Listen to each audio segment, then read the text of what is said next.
مساء الخير على الجميع. يا رب تكونوا بخير كلكم. يا ريت لو الناس تأكد في التعليقات إن الصوت واضح ومسموع قبل ما نقول أي حاجة.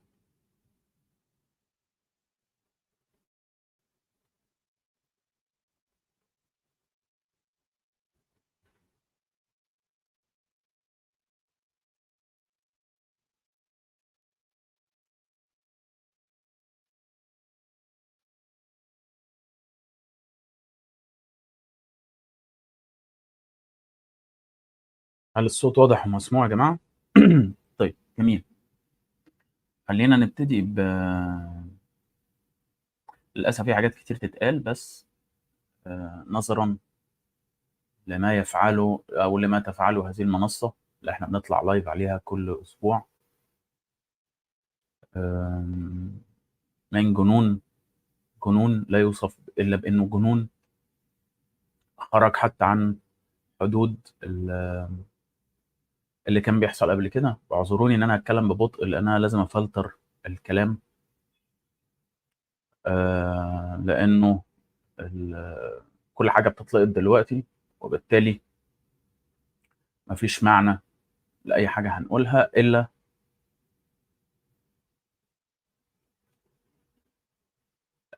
لو كنت محتاط في الكلام عن اللي انا بتكلم عنه يعني.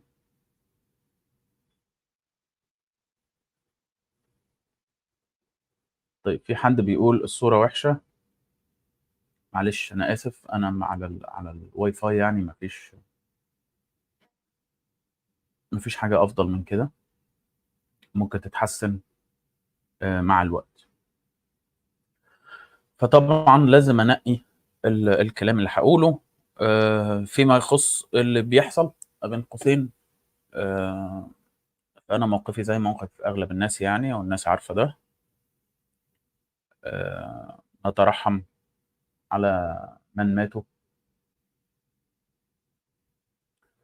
آه، بالنسبه لنا احنا بقى وشغلنا، انا بعتذر عن تاجيل اللايف لامبارح بسبب ظرف شخصي يعني، وانه شفت النهارده انه ما نطولش وما يبقاش الوقت بتاع اللايف المعتاد، لانه بصراحة شديدة يعني أنا طول الفترة اللي فاتت لما رجعت الدوريات ما كنتش بتفرج بتركيز، وما عنديش كتير أضيفه يعني في هذه المساحة.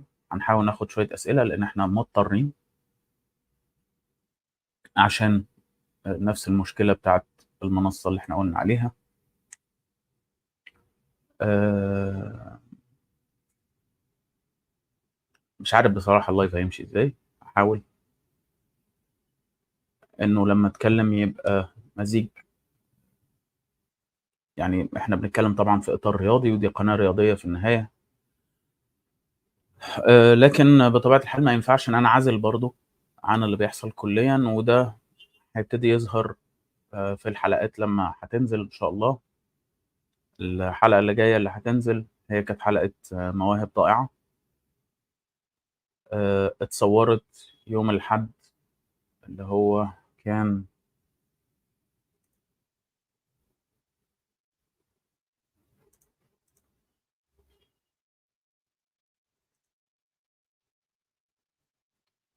اللي هو كان 8 أكتوبر، يعني كان لسه في بداية الأحداث، فسيبنا تنويه في آخرها. لكن بعد كده طبعا لأن احنا عندنا أسبوع ما بين حلقة وحلقة، فالأسبوع ده بيحصل فيه حاجات كتير جدا. فالحلقة اللي بعدها اللي هي احتمال تنزل في نفس الأسبوع، آه، اتكلمنا فيها عن الوضع عند أهلنا تاريخيا يعني في الرياضة.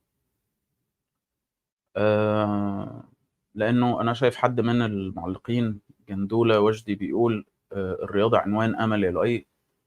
سبحان الله، كأنك يعني كنت قاعد معانا بتكتب الحلقة. هو ده بالظبط اللي نهيت بيه الحلقة، مش اللي جاية اللي بعدها اللي هي اتسجلت بقى بعد ما كانت الأمور اتضحت وحصل ردود الأفعال وكذا.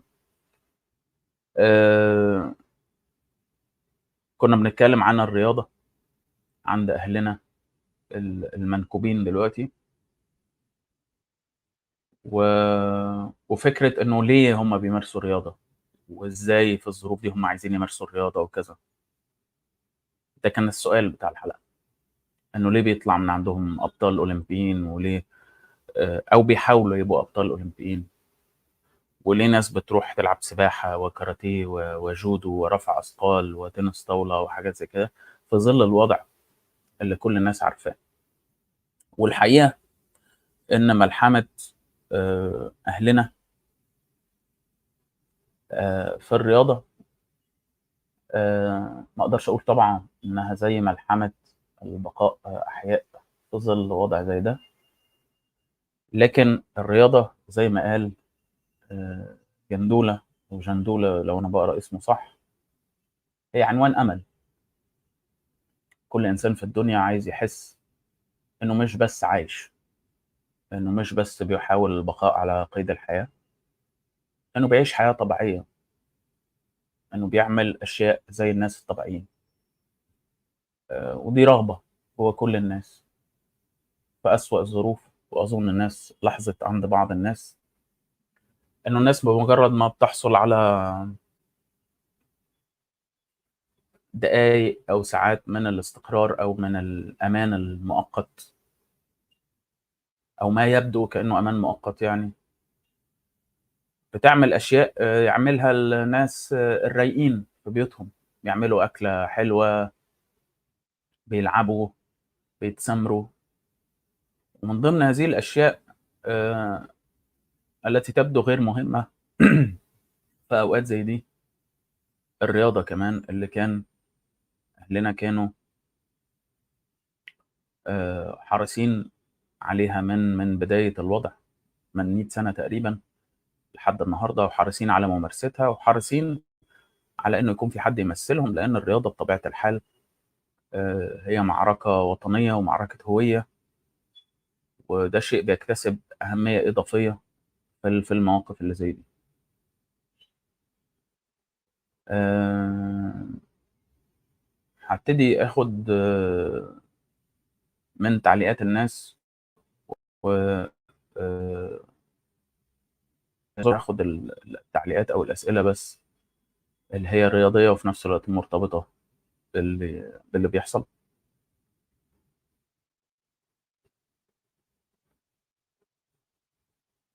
ابتدي من الأول.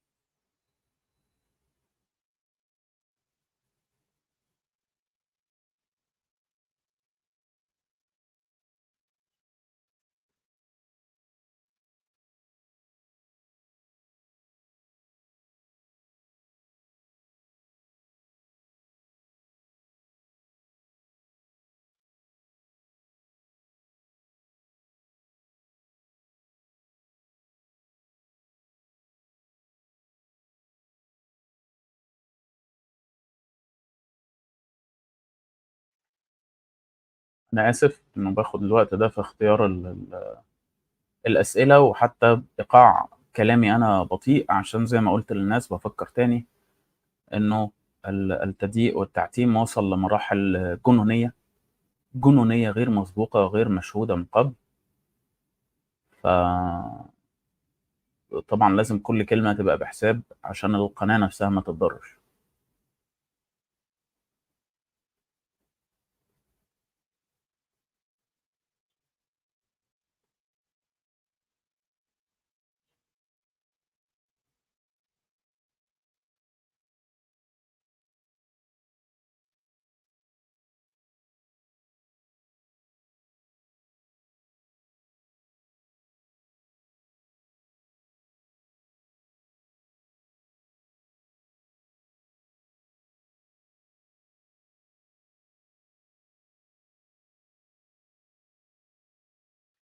حسن عدنان بيقول اتكلم عن المواقف المشرفة من جمهور سيلتيك، سوسيداد، وإشبيلية.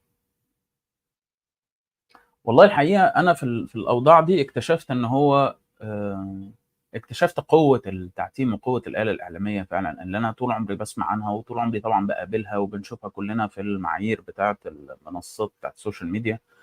لكن ابدا لم اكن اتخيل انها بهذا التطرف وهذا الجنون يعني. لدرجه انه زي ما قلت قبل كده في لايف سابق، انا كنت بدور على مجموعات الالتراس اللي هي بتساند اهلنا، وكنت في بعض الاحيان بشوف فيديوهات. يعني وصل الموضوع لدرجه ان انا شفت فيديو لمدرج اتلتيكو بالباو وهم رافعين الاعلام وبيهتفوا وكذا وكذا وكذا. ده كان قبل الواقعه اللي حصلت الاسبوع اللي فات، اللي هي كانت غرناطه ضد السوسيداد. كان اتلتيكو بالباو كانوا ضد بلد الوليد، اللي كان فيه نفس اللاعب اللي كان موجود في غرناطه، نفسه هو نفس اللاعب. كان رد فعلهم بالطريقه دي. الكلام ده كان 12 نوفمبر قبل كاس العالم، اخر مباراه قبل كاس العالم تقريبا يعني. وشفت بعض المنصات كانت بتعرض الفيديو ده، الفيديو بتاع الجمهور وهو رافع الاعلام، لكنها منصات عربيه كلها. في نفس الوقت الخبر نفسه او الفيديو نفسه ملوش اي اثر في اي حته تانية. شيء في منتهى الغرابه يعني، شيء مرعب. مرعب ان انت تتخيل ان انت قاعد على النت في حاجه حصلت، مش حصلت في مؤسسه حكوميه، مش حصلت في استوديو، مش حصلت في مباراه كره قدم في دوري الدرجه الاولى الاسباني قبل كاس العالم. الاستاد نفسه فيه عشرات الالاف، وفي ملايين حوالين العالم شافوا المباراه دي، ورغم كده مفيش اي خبر عن هذا الشيء على الانترنت. مفيش خبر بيقول، مفيش صوره، مفيش فيديو تاني. الفيديو الوحيد اخدته ميدل ايست اي لو انا فاكر صح، من الكاميرا العنكبوتيه اللي هي الكاميرا السبايدر اللي بتبقى فوق الاستاد دي، نزلت كده واللعيبه في اخر البتاع واقفين وحاطين ايديهم على كتاف بعض كده في مواجهه هذا المدرج، اللي هو بالمناسبه المدرج بتاع الالتراس بتوع بلباو، مش اي مدرج يعني، مش شويه على جنب، المدرج الشمالي في ملعب سان مامس، اللي هو المدرج الاقوى الاكثر حده، اللي هو ورا المرمى. دايما الالتراس بيبقوا متمركزين في المدرجين اللي ورا المرميين، ورغم كده ملهاش اي خبر. ثم بعد ما قلت ده في اللايف تواصل معايا احد الناس اللي بتابعهم على تويتر، وانا للاسف ما اعرفش اسمه، لكن عنده صفحه اسمها بيلسا بالعربي اعتقد، وتعرفت عليه من ايام ما عملت الحلقه بتاعه بيلسا يعني. واكتشفت ان هو على تواصل مع مجموعه من مشجعين بلباو اصلا، وتواصل مع بعضهم فعلا وسالهم عن القصه دي، وقالوا له ده شيء معتاد يعني، مش حاجه جديده يعني. يعني احنا وهذه المساله كده طول عمرنا يعني، مش حاجه جديده او حصلت في المباراه دي او بسبب ان كان عندهم لاعب اكس. لا ده حاجه، وبعت له صور من مباريات سابقه من الملعب. ف فكره الفصل، فكره العزل، انه اي حد بيبص على الخريطه بيلاقي انه باستثناء المنطقه اللي هي دلوقتي بتتعرض للي احنا كلنا عارفين انها بتتعرض له يعني، فالمساحه الثانيه من بلد اهلنا عباره عن جزر كده صغيره عايمه في بحر افتكرت الخريطه دي على طول اول ما عرفت القصه دي، انه في ناس في بؤر للمسانده حول العالم، ولكن احنا ما نعرفش ان هي موجوده ولا هم يعرفوا ان احنا موجودين. ليه؟ لان ما حدش بينقل هم بيقولوا ايه. فكان في سؤال هنا بيقول لي توقعت رد الفعل بالطريقه دي وبتاع. توقعنا طبعا كل حد مش انا بس يعني، الانحياز الصارخ الكذا الكذا، لكن لم اتوقع ان الموضوع يكون عميق لهذه الدرجه ومستمر بقاله سنوات لهذه الدرجه، لدرجه ان في ناس بتعمل الموضوع ده بقالها سنين في استاد كره قدم وانا ما اعرفش عنهم حاجه.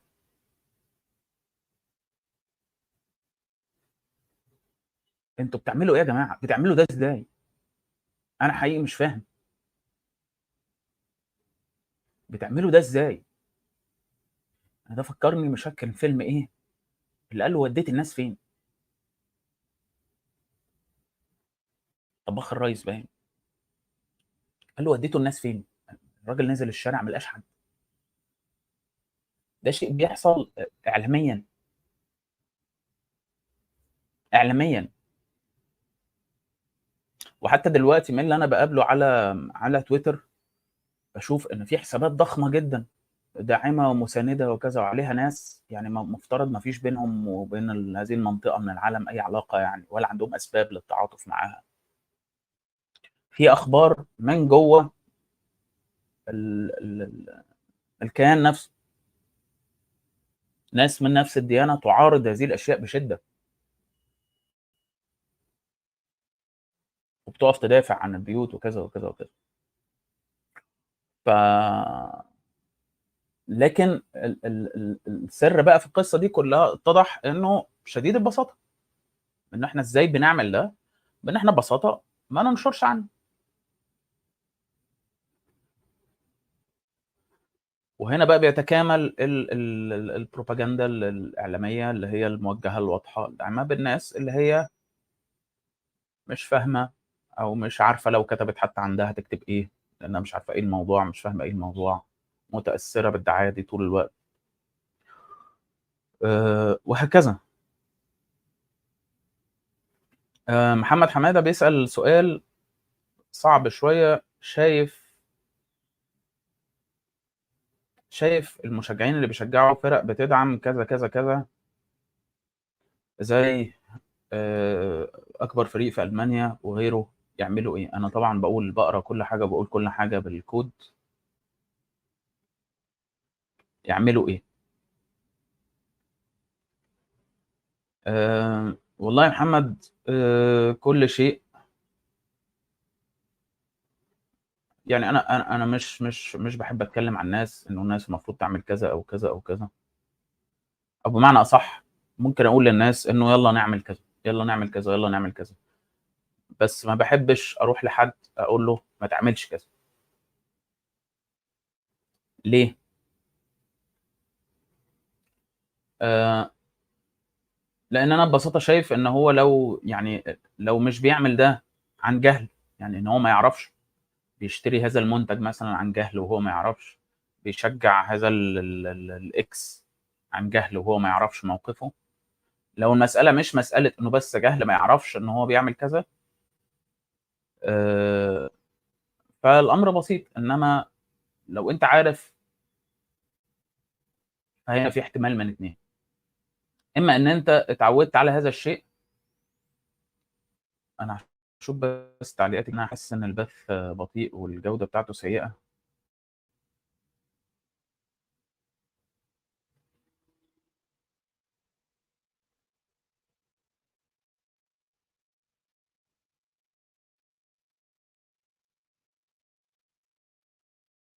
طيب حد يقول لنا لو الجودة سيئة كده؟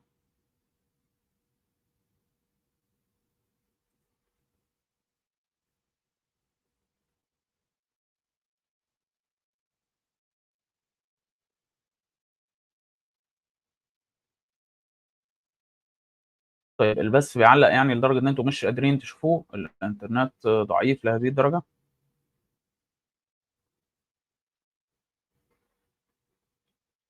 هاستنى ردودكم.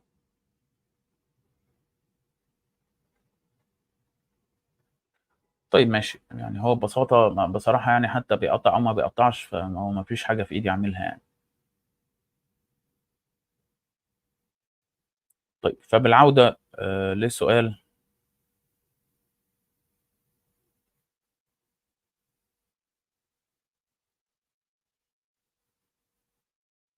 محمد حمادة، فأنا باشوف إن الشخص اللي بيعمل حاجة زي كده وهو عارف نتيجتها وعارف أبعادها وعارف الكلام ده كلّه بيبقى حاجة من 2، آآ إما إنه لسه في مرحلة الانسلاخ من العادة دي، وهي مرحلة بتاخد وقت، وأنا مع فكرة إنها تاخد وقت، يعني لو أنا مش باتكلم طبعًا هنا عن أي حاجة، لكن الأشياء اللي تسللت لحياتنا واتعودنا عليها وفرّطنا وتهاوننا، فبقت جزء من حياتنا زي الكورة مثلًا، أو فرق معيّنة في الكورة، أو لاعبين معيّنين مواقفهم كانت مخزية أو مخجلة. بينك وبينهم علاقة طويلة عاطفية، فأنا مع إن مرحلة الانسلاخ من هذه العلاقة دي مرحلة بتاخد وقت. لو تمت بشكل حماسي مفاجئ دلوقتي يالّا بينا، خلاص انتهى، أنا ولا كنت باحبك أصلًا ولا أي حاجة ولا بتاع ولا الكلام ده كلّه، احتمالات إن أنت ترُد تاني أعلى.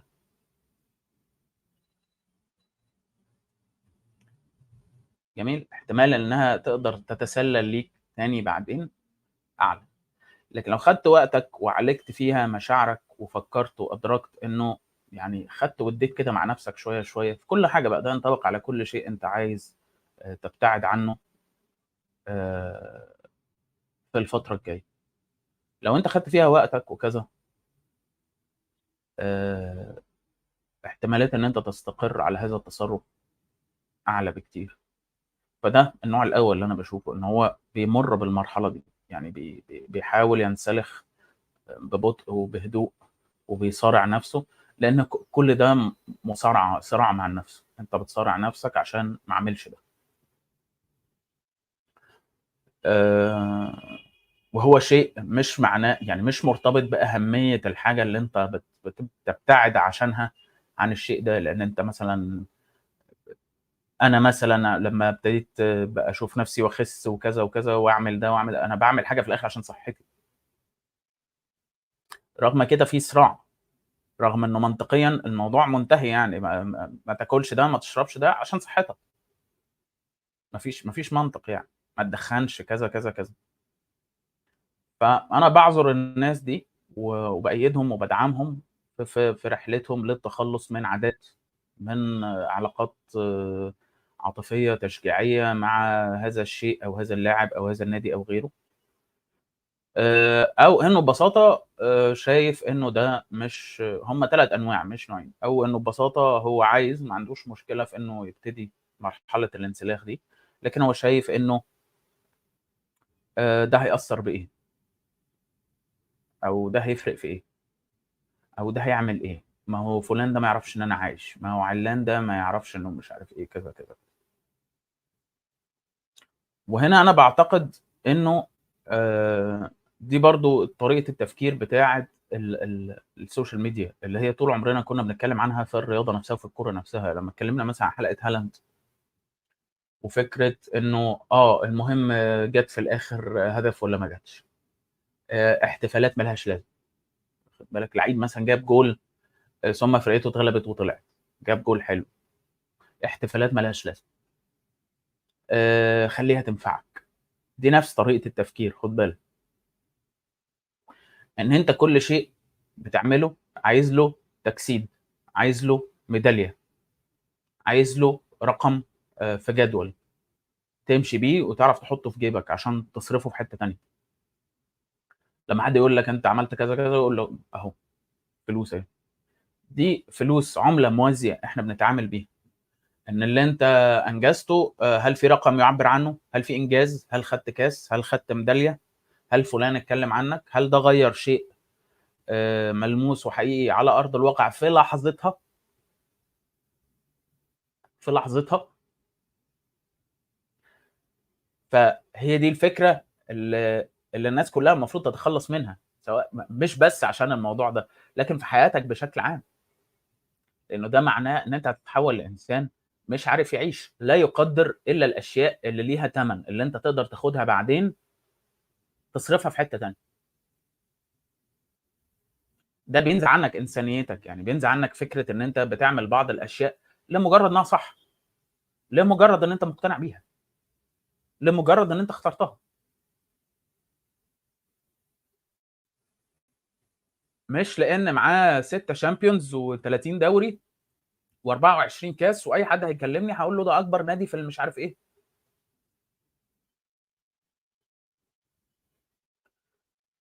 بالطريقة دي بتنسحق شخصيتك، بينسحق وجودك وكيانك قدّام الميداليات والtrophies والكؤوس والبتاع، بتبقى أنت عبارة عن مجموعة الإنجازات اللي حققتها بنفسك، الإنجازات الملموسة مش أي إنجازات، والانجازات اللي حققها الكيانات اللي انت بتنتمي لها او بتشجعها، سواء بقى في الرياضه، سواء شركتك في شغلك، سواء ابنك حقق انجاز ما او تفوق ما رياضي او دراسي او ايا كان. فبالشكل ده سيبك بقى من الموضوع ده ومن اي موضوع تاني، بتكلم بشكل عام في الحياه. بالشكل ده بيفوتك نص الحياه اصلا، يعني الانجازات والالقاب والبطولات والكؤوس والاشياء دي كلها مهمه، لكن مش كل الحياه، بيفوتك نص الحياه بالمنظر ده. فكره ان انت تقول هو ده هيأثر بايه، ايه التأثير اللي انت متوقعه؟ انت هنا لما بتقول ده هيأثر بايه، هيأثر بالعدد بتاعك. انت كشخص واحد عملت ده واعلنت ده، قلت والله، وانا هحاول يعني هنا اغير سياق الكلام لاسباب مفهومه طبعا. قلت والله انا بحب كره القدم دي، انا بشجع مش عارف ايه. جميل. في كام واحد شافك قلت ده؟ انت اولا بتعلن عن موقف، بتعلن عن حاجه انت حاببها، انت عايز تعملها. طبيعي جدا الانسان بغض النظر عن تاثير اللي هو بيعمله، لما يكون عايز يعمل حاجه بيعملها بغض النظر عن تاثيرها. لو هو قاعد يحسب طول الوقت هو ده هيأثر قد ايه، هو انا لما اشتري المنتج الفلاني ده هيكسب الشركه قد ايه او هيخسرها قد ايه، هو انا لما اشجع النادي العلاني ده هيبعتوا لي خطاب شكر، هيكتبوا اسمي على الكاس. بتعمل اشياء لانك بتعملها. الصوت، مجرد انه يبقى عندك صوت ان انت تقول انا عايز ده او مش عايز ده، انا بختار ده او مش بختار ده، انا هشجع ده او مش هشجع ده، ده مش مجرد صوت. احنا على السوشيال ميديا وده شيء بديهي، يعني ده واحد من المكاسب القليله اللي انجزتها السوشيال ميديا، ان اي حاجه انت بتاخدها ناس كتير بتشوفها، بتتشجع، بتلهم لو هي عندها نفس الاستعداد. مشكلتنا الرئيسيه في المواقف دي انه لما حد يقول يلا يا جماعه نعمل كذا، نقاطع كذا، مش عارف نعمل ايه بتاع، الناس بتبص لبعضها كده وبيعدوا بعضهم. في وهم في دماغتنا ان انت شايف العالم او متحكم فيه، وبالتالي لما حد بيقول لك يلا ناخد هذا الموقف الفلاني، انت بتفكر في نفسك وصاحبك مش عارف مين اللي بيقعد معاك على القهوه وعلان وترتان وقريبك وابن خالتك وابن عمك. يعني هو لو كلنا كده عملنا هيحصل ايه يعني؟ انت بتبقى ناسي الجزء اللي انت مش شايفه، ان كل واحد من دول هو كمان له دايره بيأثر فيها. فانت فعليا مش بتتكلم على 5 أو 10 اشخاص، انت بتتكلم على 50 و100 و200 و500 شخص هيشوفوا هذا الفعل. وبالتالي احتمالات انه لو 50 زيهم بس كرروا نفس الشيء، انت ضعفت كل حاجه في لحظه بفعل. ما تفكرش بس في انت هتعمل ايه، يعني اولا انت المفروض تفكر في انت هتعمل ايه قدام ضميرك انت، لانه المهم هو ضميرك انت بتعمل ده عشان ضميرك انت. ماشي، خليني اسمرايز يعني القصه دي. انت بتعمل ده عشان ضميرك انت اولا. ثانيا، لو انت عايز تعمل ده بس لما يكون مرتبط بانتصار عاجل واضح وانهيار وخضوع وكذا وكذا وكذا، يبقى عمرك ما هتعمله، لانه ده عمره ما يحصل من غيرك، من غيرنا كلنا يعني. فان انت بس مشترط انه يا جماعه لا، انا عايز افتح عايز اقص شريط، ان هو ده هينفع بايه؟ لا، انتوا جهزوا كل حاجه يا جماعه وانا هاجي في الاخر اقص الشريط عشان احس بالنشوه دي، عشان احس ان انا عملته له لازمه. اولا ما تديش نفسك هذا القدر من الاهميه والاستحقاق. كل واحد في كل مجال في الدنيا بيحاول يعمل اللي بيقدر عليه، لكن في النهايه لا ينتظر ان ده يغير العالم لوحده. انت بتعمله بالاساس عشان ضميرك، عشان هو صح، وده سبب كافي. اثر ما اثرش، فلسوا غيروا اللي بيعملوه ما غيروش، في حد تاني استفاد، في حد ما، انت بتعمله في النهايه عشان هو صح.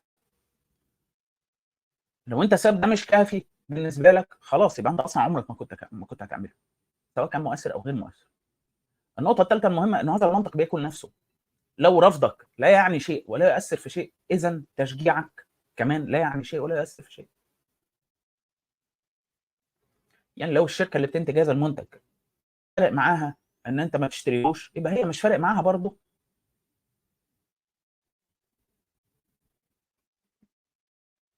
آسف البث قطع للحظة، بس البث معلّق.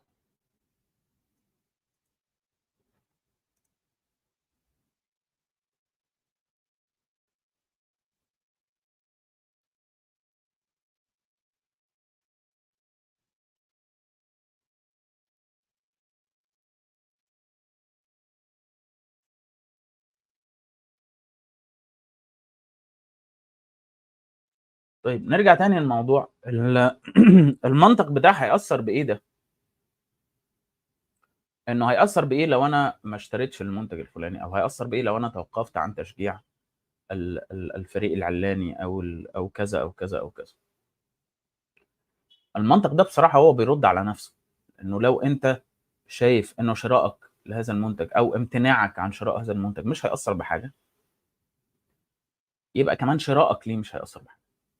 يعني لو هذه الشركة مش فارق معاها إن أنت تبطّل تصرف عندهم هذا الكَم من الفلوس كل أسبوع والّا كل شهر والّا كل يوم، هي أكيد برضه بالتبعية باستنتاج منطقي بسيط جدًا واضح ومباشر، مش فارق معاهم إن أنت تشتري الكلام ده.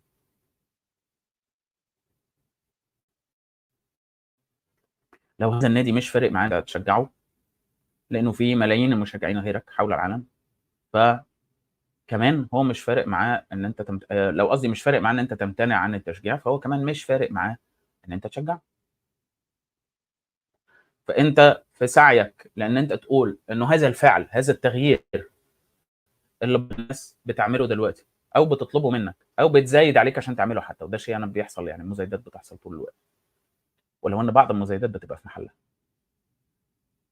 فلو أنت في سعيك لإثبات إن هذا الشيء ما لوش أي قيمة، ما لوش أي لازمة، بيأثّر على أي حد، أنت كمان في نفس الوقت أثبتت إن استمرارك في الوضع اللي أنت فيه بدون أي تغيير هو كمان ما لوش لازمة، ما لوش تأثير، مش هيغيّر أي حاجة، ببساطة شديدة. فده النوع التاني من الناس، والنوع التالت بقى اللي هو للأسف في جزء من الناس إحنا ساهمنا في وجودهم أو هم كمان ده ما يعفيهمش من المسؤولية يعني، اللي هم ما سمعوش أو ما يعرفوش كفاية عن الموضوع، فبالنسبة لهم القصة يعني بوسوا بعض. أنت كبير وهو كبير وأنت نادي القرن وهو نادي القرن وبوسوا بعض يعني.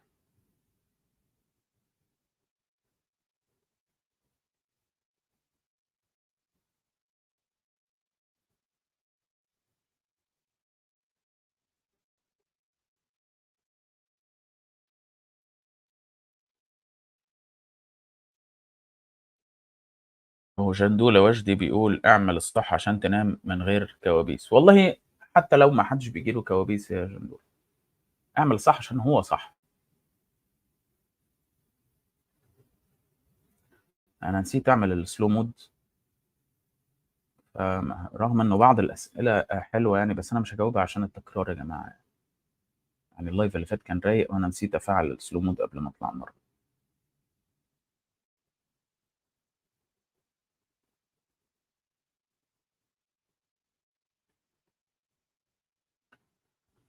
أحمد جمال بيسأل: "طَب التعامل هيبقى إزاي الفترة الجاية لمّا الدنيا بتهدى شوية؟" أنا مش عارف أنت قصدك على إيه يا أحمد، قصدك على القناة هنا والcontent والّا قصدك على إيه بالضبط؟ لو قصدك على القناة والcontent أعتقد ده الشيء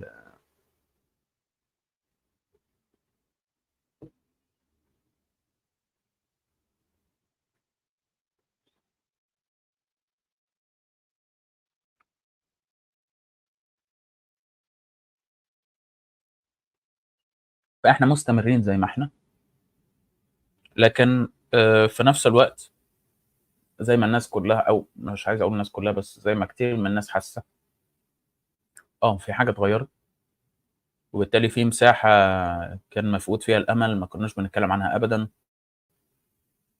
ولا نهتم بيها، وهي مساحة النضال الرياضي لأهلنا. هنحاول إن نعمل عنها حاجة كل فترة. طبعًا الكلام للأسف في الأحداث اللي زي دي بتبقى الرياضة منعزلة شوية أو كرة القدم بشكل أخص، إحنا ما بنتكلّمش عن الرياضة، إحنا بنتكلّم على كرة القدم بشكل أساسي يعني، لإنه آمم في ظروف زي دي طبعًا غير متوقع إن يكون في نشاط رياضي منتظم و وأشياء من هذا القبيل يعني. لكن في حكايات تاريخية، محاولات، أعتقد هيتضح الموضوع أكتر بعد ما الناس تشوف الحلقة مش اللي جاية اللي بعدها. آآ فده اللي هنحاول إنه نعمله كل فترة، عشان الموضوع يفضل في دماغنا ويفضل حاضر، لإن أنا مؤمن إن هو الوضع اللي بنتحط فيه كل مرّة، اللي هو الاحتياج لمُعجزة، هو وضع إحنا بنحط نفسنا بنفسنا فيه. كل التهاونات الصغيرة، كل النُقط الصغيرة اللي بنتهاون فيها يوميًا وعلى مدار حياتنا كلّها، هي اللي بتوصّل الوضع لما هو عليه، إن أنت تبقى قاعد حاسس الإحساس اللي كلّنا حاسينه، ومستني مُعجزة بقى، مستني صعقة بقى، مستني بطل، مستني حاجة بقى أنت عارف متأكد إنها مش هتحصل.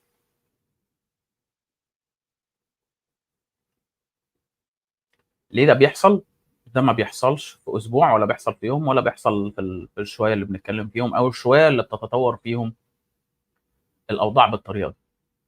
ده بيحصل على مدار سنين، في ناس بتشتغل على مدار سنين، وفي ناس على مدار سنين برضه ما بتعملش حاجة وبتتهاون، وسايبة الدنيا كده في اللطيف، ومتوقعة إن هو عمّالة تأجّل وتسوّف كل الأسئلة المهمة، وكل القضايا المهمة، وكل الأشياء المهمة في حياتها عمّالة تأجّلها وتسوّفها وتماطلها، وفي النهاية بتيجي في اللحظة دي بتكتشف إن هي لا ليها صوت برّه ولا ليها صوت جوّه. ولا حد فاهم هي بتعمل إيه، ولا عندها أي حاجة غير إنها تقعد تكتب على الإنترنت زي ما بنحاول نعمل كلنا، وتعرّف الناس وأنا مش باقلل من ده، أنا ده الشيء الوحيد اللي أنا باعمله، وتتناقش وكذا، وكذا، وكذا، وينتابها اليأس في بعض الأحيان، ينتابها الأمل في أحيان أخرى أقل، بس فأنا مقتنع إنه الشيء ده بناءً على هذا الكلام يعني مقتنع إن الشيء ده لازم يكون شيء روتيني، شخصيًا أحاول إن أنا أتعايش معاه طول الوقت، ولو خرجت من الأحداث دي بإنه ده اللي اتغيّر فيّا، فهو تغيُّر إيجابي، طبعًا لا يُقارن بكَم المآسي والمظالم اللي حصلت، مش باقول يعني إنه كل ده حصل عشان أنا أتغيّر هذا التغيير، لكن وضعي تجاه هذا الشيء بقى شيء إيجابي، تغيّر تغيُّر إيجابي عن قبل كده، وهو ده الشيء الوحيد اللي أنا أقدر أعمله كشخص، كإنسان يعني.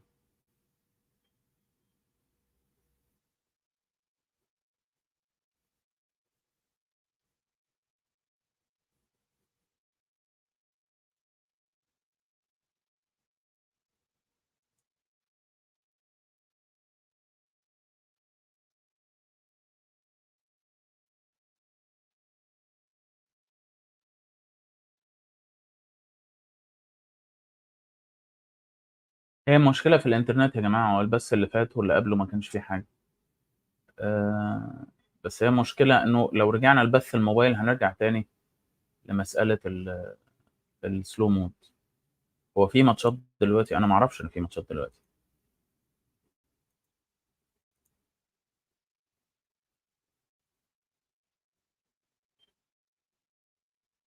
مانشستر يونايتد بيلعب دلوقتي؟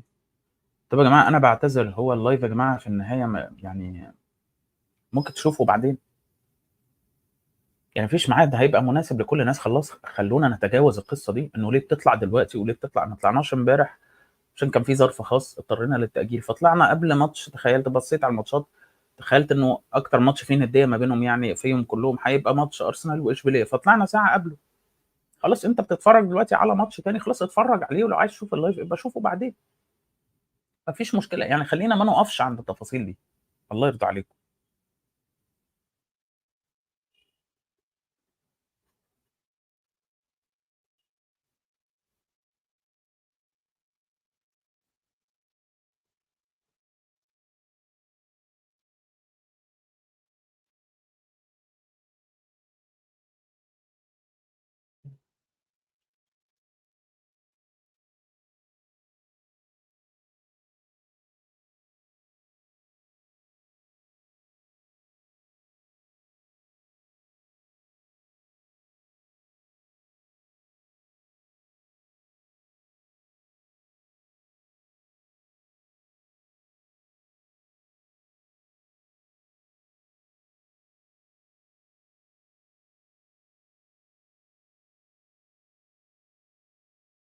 محمد نور الدين بيقول: هل شايف في موضوع الأندية بالذات إننا نقاطع، ولا زي ما قلت مثلا في قضية نجريرة اللي بيعمله النادي أنت مش ملزم بيه ولا محتاج تؤمن بيه أو تدافع عنه؟ لا، في فرق شاسع ما بين قضية نجريرة واللي احنا بنتكلم فيه دلوقتي يا محمد. قضية نجريرة هي أصلا جريمة وبيحقق فيها مع النادي، ده الإطار. برضه المقارنات دي لازم نفكر فيها كويس قوي قبل ما نعقدها يا محمد. يعني هو مش أي حاجتين شبه بعض وخلاص من بعيد كده. ادرس الموقفين اللي أنت بتقارن ما بينهم. أنا برضه باحس، أنا آسف الكلام ده مش موجه ليك، بس باحس إن الناس في بعض الأحيان، ومش منطبق على سؤالك يعني، بس هو الشيء بالشيء يُذكر يعني، إنه ناس في بعض الأحيان ت تجيب لك مثلًا إيه، ما أعرفش خرطوم مطافي وزلومة فيل، ويقول لك هم مش دول زي بعض؟ لإنه مش شايف الفيل ومش شايف عربية المطافي، هو واخد منها حتة، الاتنين دول شبه بعض. الشباب الصغير كتير على السوشيال ميديا بقى مهووس بالفكرة دي، فكرة إن هو يكون النجم اللي هيثبت انه هذا الشخص. انا مره تانية مش بتكلم على السؤال بتاعك، بس هو فكرني بالظاهره دي واتكلمت عنها قبل كده كذا مره. انه اي حد انا اخش كنسله بكومنت بتويت، اقول له مش انت برضو اللي قلت كده قبل كده ومش عارف ايه وبتاع، تلاقيه جايب زلومه فيل وبيقول له مش دي شبه الخرطوم اللي بتاع المطاف اللي انت ماسكه في ايدك؟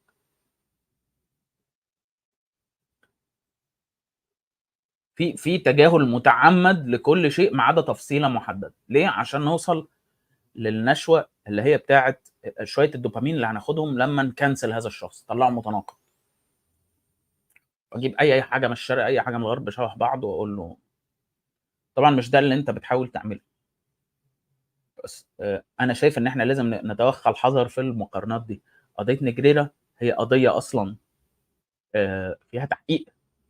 السلطات نفسها في اسبانيا معترفه انها جريمه، وبتحقق مع النادي وبتحقق مع الراجل. جميل. فبالتالي دي حاجه مدان بيها النادي بالفعل، ويحقق معاه، او متهم بيها، بلاش مدان، متهم بيها ويحقق معاه. جميل. عملها مجموعه من رؤسائه على مدار فتره من الزمن، مش عارف 17 ولا 18 سنه، من 2003 لغايه 19. يعني انت بتتكلم في 16 سنه. ماشي. فانا دلوقتي لما اتبرأ منها، النادي نفسه هتبرأ منها بعد فتره، ان هذا الشيء عمله اشخاص. اوكي. انما الموقف الحالي ده موقف تاني خالص. ده اولا مش جريمه، ده حد بيعلن عن رايه. لاعب ما بيقول انا مع كذا، فانت بتوقفه او بتحقق معاه او بتقول له انت الهامي. ماشي، انت كده مع الالهاميين. ماشي. دي قصه تانيه خالص. دي مساحه شد وجذب. لو هم عرفوا ان هم في النهايه هذا النادي ملوش، اما له مصلحه مباشره او انه ملوش، هو مستني بس يشوف الضغط والدنيا هتمشي ازاي، ايه كميه الضغط اللي احنا هنتعرض له لما نقول احنا مع ده او مع ده. فدي مساحه معركه مفتوحه. لو حسوا ان هم هيتضرروا من ده اكتر هيروحوا، لو حسوا ان هم هيتضرروا من ده اكتر هيروحوا. ماشي. لو مش فارق معاهم وخلاص، وهو ده يا جماعه، واللي مش عاجبه يخبط دماغه في الحيط خلاص.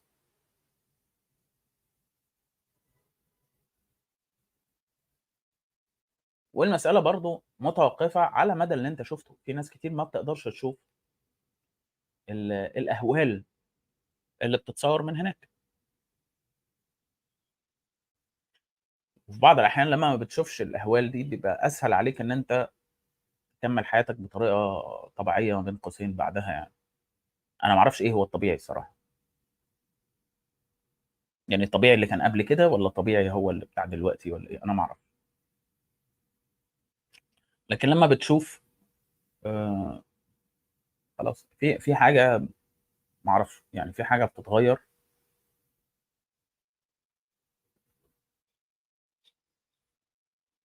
عامله زي تجربه كده انه حد قريب ليك آه يتوفاه الله يعني.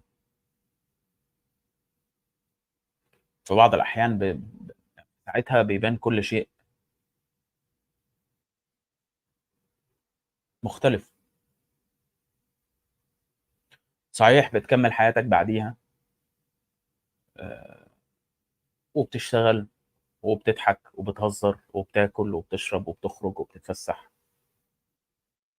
وبتحضر مناسبات وأفراح وغيره، حتى لو كان المتوفّى ده هو والدك أو والدتك، ربنا يحفظ أهل الجميع يعني. لكن بيبقى في حاجة كده جواك كل ما بتفتكر، في غُصّة كده، في ألم. فأنا متهيأ لي مش النتيجة المثالية هو إن الناس حياتها تتوقّف وتتعطّل والدنيا تخرب يعني. ده مش هيفيد أي حد بأي حاجة يعني، لا هيفيد أهلنا بحاجة ولا هيفيدنا إحنا بحاجة ولا مش هيفيد حد بحاجة يعني. لكن اللفظ اللي هو دايمًا بيُستخدم في غير سياقه أو بيستخدم مش في غير سياقه، بيستخدم في سياق مختلف يعني، اللي هو لفظ اللي على وزن تفعيل، التفعيل، التفعيل مع كذا. اللفظ ده كان بيستخدم دايمًا طول الوقت في السياق اللي الناس عارفاه، إنه هنفعّل مع كذا والّا مش هنفعّل مع كذا، هنفعّل قد إيه، مين اللي بيفعّله، كذا، كذا، كذا.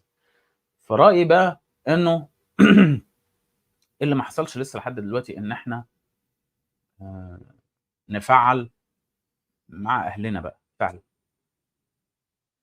يعني يبقى هو ده الطبيعي، ده جزء من حياتنا إن إحنا نتابع جغرافيا البلد، إن إحنا نتابع. أنا والله العظيم ما أعرفش إزاي بقى لي 45 دقيقة باتكلم من غير ما أقول الكلمة الحقيقية يعني، سبحان الله. هنفعّل مع جغرافيا البلد، مع أحداث البلد، مع اللي بيحصل، مع أخبارها، هنتابع والّا هتبقى فورة كده وخلاص؟ أنا رأيي إن هو لازم يبقى تفعيل كامل وشامل. آآ ما ننساش نَفْسنا، يعني ما ننساش إنه إحنا كمان بعدنا عن الموضوع لفترة من الفترات، وإننا قبل ما نحاسب الناس اللي برّه واللي مش مهتمة واللي مش فارق لها واللي بتقول كذا وكذا وكذا، آآ ندرك إنه على مدار سنين كان في محاولات تجريف وتخويخ وتدمير للعقول والأنفس، ودعوة للناس كلّها زي ما قال صديقي وزميلي هيثم قطب، دعوة للناس كلّها إن هي تستغرق في ذواتها، وإنها تهتم بنفسها أكتر حاجة، عاطفيًا وماديًا وذهنيًا، ويبقى أنا وبس، وأنا ضد العالم، وأنا كذا، وأنا كل حاجة أنا. فما فيش متهيأ لي ده أبسط شيء أي حد يقدر يقدّمه يعني، إنه من فترة للتانية أنا مش باقول طبعًا إنه ده يبقى كل يوم أو كذا، وأنا أصلًا مش في مكان إن أنا أنصح حد يعني، أنا بس باشارك أفكاري. في ناس طبعًا أقدر على ده منّي بكتير، ومش في مكان إن أنا أنصح حد أو أنظّر على حد خالص يعني، مش باقول ده من باب التنظير، لكن اللي أنا باحاول أعمله، خلّيني أقولها كده، اللي أنا باحاول أعمله إن ده يبقى جزء من حياتي، ما انساهوش، ما أغيبش عنّه فترات طويلة، ما يتحوّلش بس لفقرة في حياتي بتحصل كل كام سَنة وباقعد أعيّط شوية وبتاع وبعد كده خلاص، بس.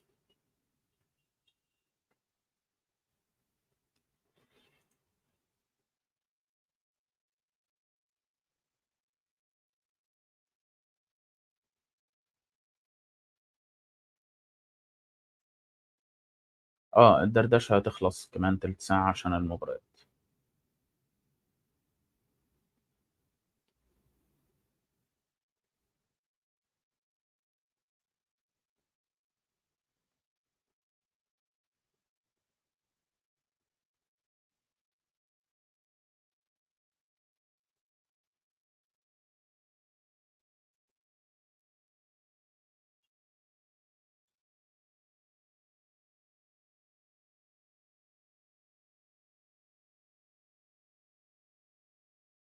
طيب في أسئلة يعني صعب طبعًا في أسئلة كتير جدًا صعب إجابتها في المنصة هنا.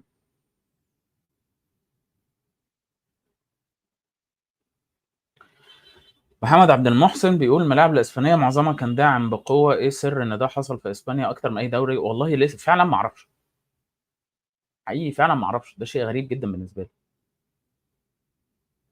يعني في ايرلندا انا فاهم ده ليه، في اسكتلندا قصدي، مع سيلتك، لانه سيلتك اصلا ولفظ سيلت ده هو بيوصف واحد من اصول من الجدود بتوع الايرلنديين، السلتس، السلتيين، ماشي. فالمشجعين بتوع النادي اصلا هم عانوا، حتى انت الناس لما بتشوف برلمانيين ايرلنديين بيتكلموا في الفيديوهات اللي منتشره، يعني دايما بيتكلموا على ان احنا عارفين ده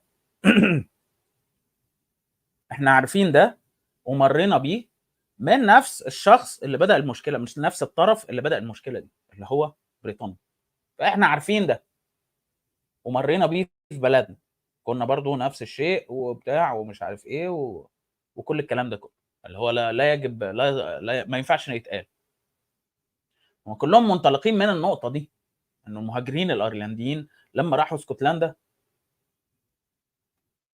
اسسوا هذا النادي بناء على هذا الاساس، ان احنا مهاجرين من وضع مشابه.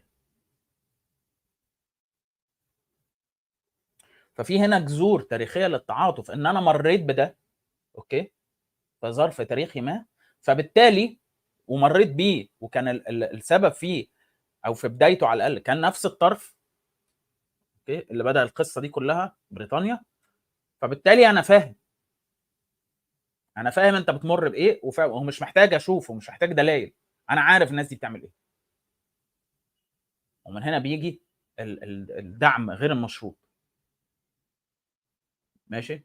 في اسبانيا بقى ما اعرفش، في اسبانيا بالنسبه لي موضوع غامض جدا مش فاهمه. ربما لانه في اسبانيا فيها يساريين كتير، دي يعني المعلومه الساذجه السطحيه اللي انا اعرفها عن اسبانيا، يعني انه التيارات اليساريه هناك اقوى شويه من بقيه اوروبا.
مشكله ديزيربي مع برايتون وتراجع الاداء والنتائج اتكلمنا عنها في اللايف الاخير متهيألي يوسف بالتفصيل في بدايه اللايف يعني. ما زال عندهم نفس المشكله، واعتقد انه مانشستر سيتي اهم حاجه هم قدروا يعملوها لو انت رجعت كل يعني دي يمكن من الحاجات القليله اللي انا شفتها الاسبوع ده، ان انت لو رجعت كل مراحل البيلد اب بتاعت برايتون قدام مانشستر سيتي، عينك دايما على الرجل الثالث، حد بيمرر لحد وحد ثالث، غالبا باسكال جروس بيتحرك عشان بيتحرك في ظهر اللعيب اللي بيضغط زي رودري مثلا، الموقف ده اتكرر من اكتر من مره عشان يستلم الباص الثالث، تمريره عموديه بعدين تمريره بالعرض للرجل الثالث اللي بيتحرك. واللي عمله رودري وكوفاسيتش عشان يغطوا تحركات الرجل الثالث دي بطريقه زونال، ان هم يبقوا واقفين قافلين عليه ما يستلمش مباشرة، وفي نفس الوقت لما الكرة تتلعب لحد تاني غيره وهم يبقوا مغطينه وهو في ظهرهم، بصراحة كان ممتاز. فعشان انت، هي المشكلة انه في حد فك الشفرة بتاعت برايتون، بتاعت البيلد اب، بتاعت تحرك الرجل الثالث. دي انا دي حاجة من الحاجات اللي خلتني اصدق انه في حاجة اسمها لعنة عكسية فعلا. انا لما بتكلم على حاجة بينقلب حالها، ان انا كنت بقول انه مستحيل الدفاع ضد الرجل الثالث يعني. بس لو شفت اللايف اللي فات في اوله، وبعدين اتفرجت على مراحل البيلد اب عند برايتون قدام مانشستر سيتي، وما تبصش على الكوره فين، بص مجرد ما الكوره بتطلع من ايجور او من دانك، بص الراجل الثالث اللي بيتحرك، اللي هو لا بيمرر الكوره ولا بيستلم الكوره، بس بيتحرك عشان هتتعكس له دلوقتي. وشوف رودري وكوفاسيتش ازاي بيغطوا عليه على حسب الناحيه، ازاي بيحطوه في ظهرهم وبيمنعوا، يحولوا الثيرد مان ران ده، الركض بتاع الرجل الثالث، بيحولوه لفرصه لقطع الكوره.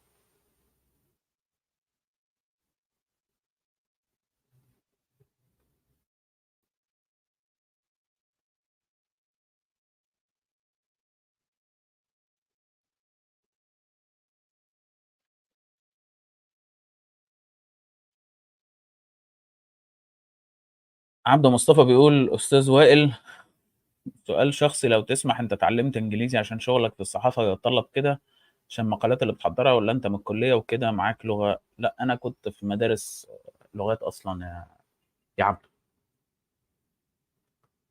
مدرسه رهبان اصلا، مدرسه اسمها سان مارك في اسكندريه، مدرسه رهبان اصلا. كنا بناخد كل حاجه بالفرنساوي كمان مش بالانجلش.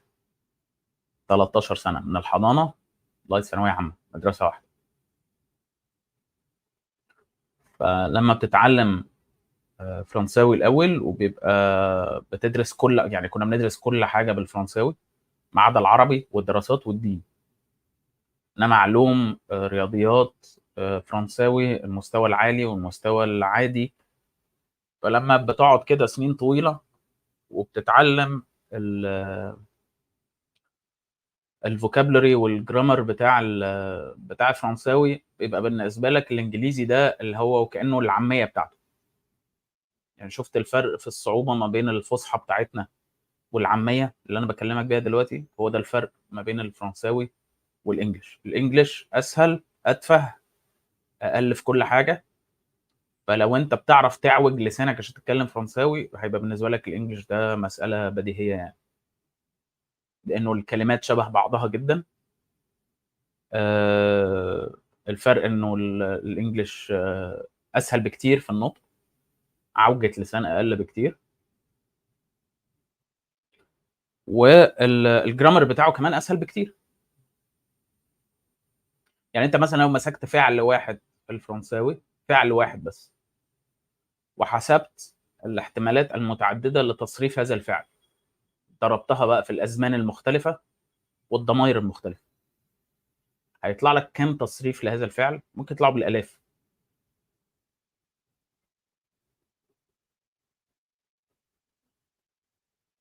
حاجه يعني، انا قعدت ايه 13 سنه، هم تقريبا 13 سنه تعليم. ولما اتخرجت ما كنتش لسه فاهم الموضوع ده كليا يعني، ما كنتش متاكد ان انا فاهمه كليا، لا كنت حاسس فيه حاجات كتير واقعه مني. فهو ده السبب ان انا كنت بعرف انجلش. لكن في النهايه، رغم ده مثلا، رغم ان انا بعرف انجلش، ففي كتير من المصادر اللي انا بقرا فيها بيستخدموا مصطلحات عسيره الفهم عليا. يعني كل الحلقات، كل التقارير، كل البتاع اللي بتعتمد على مصادر اجنبيه، دايما ببقى فاتح جوجل ترانزليت جنبي، لا اترجم بيه فقرات ولا جمل، ترجم بيه الفاظ. فقرات وجمل الدنيا بتضرب، بتضرب تماما يعني. انما اترجم بيه الفاظ، افهم اللفظ ده معناه ايه، فبقيت انا فاهم بقيه الجمله، بس اللفظ ده انا مش فاهم ايه معناه فبترجمه.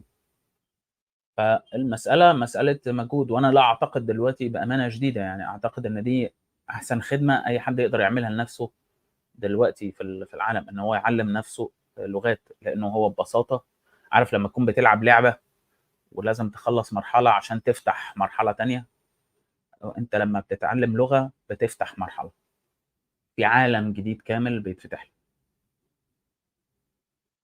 هيغير شغلك، هيغير حياتك، هيغير طريقه تفكيرك، هيغير كل حاجه. اختيار اللغه بقى راجع لمجال تخصصك انت. في ناس كتير مثلا بتتعلم الماني عشان تهاجر، في ناس بتتعلم انجليزي عشان تهاجر برضه، في ناس بتتعلم حاجات تانية. بس انه ان انت تتعلم، بما انه اغلب مصادر المعرفه دلوقتي باللغه الانجليزيه، وهي اللغه الاكثر تداولا وكذا وكذا وكذا، فده شيء مهم طبعا. حتى لو ما كنتش جات لك الفرصه ان انت تتعلمه في المدرسه او في الجامعه.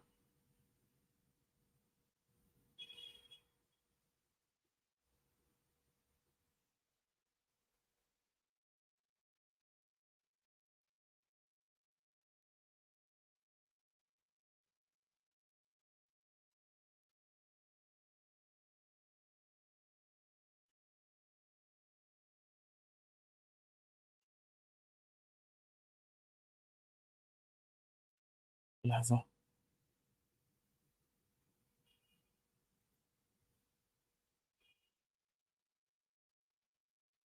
الاستاذ احمد عيد، انا اسف انا عملت لك بان، اكيد انت عارف ليه يعني.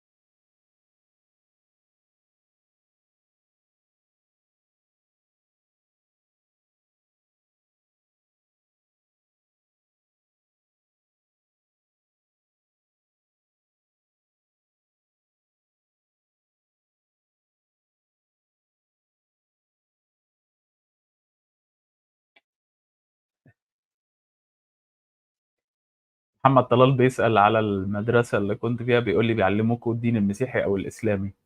بيعلموا دين، كل واحد دينه يا محمد، يعني إزاي هعلمه واحد مسلم دين مسيحي أو هعلمه واحد مسيحي دين مسلم؟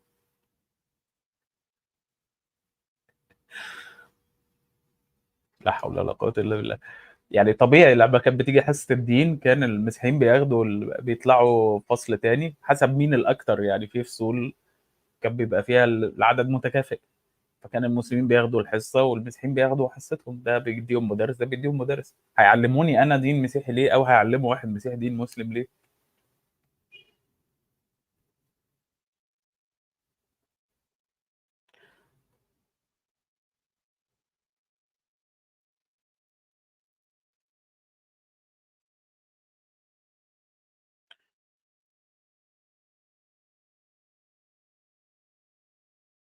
أنا آسف على السبام يا جماعة، أنا نسيت أعمل السلو مود المرة دي. وانتوا كمان بتقولوا ان البث عمال يقطع، والبث المره دي اسوأ حاجه، فمش عارف. ما هو انا عملت اصلا ستريم يارد وبقيت بستخدم التليفون ككاميرا بس، عشان فكره انه نعمل سلو مود ونلغي السبام. لما عملنا ده انتوا بتقولوا دلوقتي ان الفريم متاخر، فانا هيخلص اللايف بالليل هشوفه تاني وانا بحط التقسيم بتاعه. لو هو سيء اثناء التسجيل بس ماشي، دي حاجه شيء ممكن نتجاوزه. لو هو سيء كمان بعدين اثناء المشاهده، فخلاص هنضطر نرجع بقى والناس تبقى تتحمل السبام. ما هو ما فيش حلول تانية. لانه ببساطه شديده طول ما انا بطلع لايف من التليفون مستحيل تفعيل السلو مود، لازم اعمله من هنا. ماشي. واستخدم التليفون بس ككاميرا مش اكتر من كده. أه أه بستأذن الناس انه نكتفي بهذا القدر النهارده، واشوفكم ان شاء الله البث القادم في ظروف افضل، وربنا يرحم اهلنا ويخفف عنهم قدر الامكان، او ينهي هذه المأساة.